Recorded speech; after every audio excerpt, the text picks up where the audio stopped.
বউ, এই বউ। কি ব্যাপার?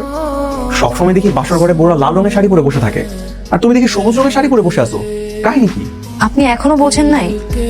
আপনার না সবুজ রং পছন্দ, তাই তো আজকে আমি সবকিছু সবুজ পরছি। বাহ, তুমি আমার পছন্দের এত গুরুত্ব দাও। আলহামদুলিল্লাহ। আমার তো এখনো বিশ্বাস হইতেছে না যে তুমি আমার সামনে বসে আছো। বিশ্বাস না হলে আমার কাছে এসে ঘুমটাটা তুলে আমাকে ছুঁয়ে দেখেন। আসতেছি। উফ, আমি এই দিনটার জন্য তো কত অপেক্ষা ছিলাম। আমার একটা সুন্দরী বউ হবে। তোমার নামের মধ্যে তুমি সুন্দরী, আর কথাগুলো কত মিষ্টি। আসতেছি। বিসমিল্লাহ। আস্তাগফিরুল্লাহ, নাউজুবিল্লাহ। এই মেয়ে, কে তুমি? এখানে কি করতেছো? আমার বউ কই? আমি তো আপনার বউ, কেন পছন্দ হয়নি? এ কি করতেছে? এই কালো মেয়ে নাকি আমার বউ? ও আল্লাহ, এটা নাকি আমার বউ। আল্লাহ, আমার রক্ষা করো।